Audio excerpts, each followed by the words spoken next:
السلام عليكم ورحمة الله. صاحب يال سود دبادة مال ونكسن هدي إيمان كوتاي هبين ونكسن وهدي هبين كوتاي تاسكدي مقال كان هدي أقصى جارو شير جري لايك صار وحول بمقال لو سمينا يو كسمي أنت تاسكدي dad badan ayaa waxay dhahayeen dadka dhahayo taariku salaadka salaad janaas lagu mudukan karo taariku salaadku waa gaal dadka noocaas ah ama dadka sidaa dhahayo hadii laacalla taariku salaadka xaqiisay danka yeelan lahaayeen ma dhihi leen kan waa taariku salaad waxaan nooma sameeynayo oo waxaan ima taqaana kama qaadanayno sida hadii ninka taariku salaadka u dhinto oo kale way dhaxlayaan oo ma dhahayaan aabahayga ama walaalkayga taariku salaad ayuu ma dhaxlayo ama hadii taariku salaadka ah xaqiisa ay mataqaana joogi lahayn ama uu dhali lahay gabdho qurxoon waa laga doonan lahaa wilaayadana uu bixin lahaa oo lama dhihi lahayn ninkan waa taariku salaad waa gaal wilaayada bixin kara marka su'aalaha ah ninka taariku salaadka ma la dhaxli karaa wilaayo gabdhihiisa wilaayadooda bixin karaa su'aalahaas jawaaboodii waxaa noo haayo sheekheena sheekh maxamed cabdi umal isaga ayaa noogu jawaabaya bal aan yara dhigeysto wuxuu leeyahay saa'ilkan kale madama su'aashaada kusoo gabagabeynaya insha Allah wuxuu leeyahay saa'ilkan nin aan tukanin soomin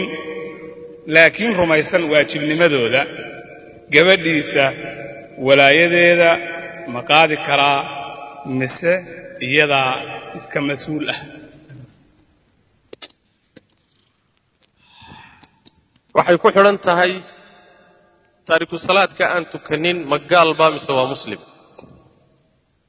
haddaynu idhaahno waa gaal macnaheedu gabadhiisa wilaayadeeda ma qaadi karo mana meherinayo hadday noqoto waa muslim caasiyana gabadhiisa wilaayadeeda isagaana meherinayo dib waxaynu ugu noqon marka taariku salaad ma gaal baa mise waa muslim ilaan masaladani farc bay ka tahay masaladaas taariku salaadka ma gaal baa mise waa muslim waa masale khilaafkeedu aad u xoog badan yahay cinda alculamaa a'immada afarta ah asxaabu almadaahib iyo keyrkood baa isku khilaafsan ayib culimmada mucaasiriinta ee muctabariintuna waa isku khilaafsan inta aniga akhrintaydu ay ku eg tahay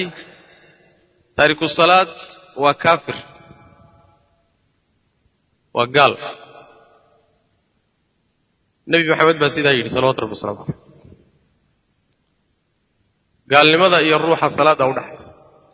hadduu salaada ka tagana waa gaaloobay buu nabigu sallallahu alayhi wasallam quraanka daahirkiisana saasaa laga fahmayaa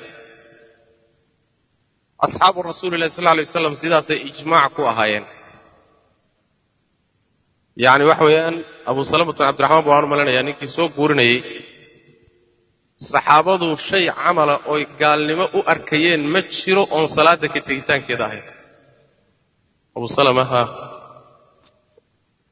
وائل بن شقيق أبو وائل شقيق بن سلمة أبو وائل مركا أصحاب الرسول الله صلى الله عليه وسلم شيء عملوا لقته قال لي مو أركيون وصلاة أهل المجد علماء قاركود وحي ليهن خلاف ليسكو خلاف تارك الصلاة مسلم با مسوا قال وحا أقوه الرئيب ليهن الإمام الزهري naqliga ilaa ay hadda la hayo nin culimada kamid oo baxthi masalada ka sameeyay baa saayiri zuhrina waa taabici yar sidaasi hadalkaasi hadduu sax noqdo asxaabu rasuulillaahi oo dhan waxay qabeen inuu taariku salaad ku gaal yahay taabiciintiina waxay qabeen taariku salaad inuu gaal yahay khilaafku wuxuu bilowday wixii intaa ka dambeeyay nusuusta daahirkeediina macnahaasay ku tusaysaa taariku salaadka markii la yidhahdo waa gaal oo muslim ma aha axkaamtii gaal u lahaa oo dhan baa la siinaya culimmada badankood waxay qabaan yustataab fain taaba wailaa qutil war toobadkeen baa lonaya soo noqo hadduu soo noqo waa la dilaya waxay mar loo isku khilaafayaan ma waxaa loo dilayaa riddatan mise xaddan baa loo dilaya waa masale kale kuwa laakiin qaba inuu gaal yahay iyagu waxay leeyihin riddatan baa loo dilaya waa ruux diinta ka baxay ra'yigaasi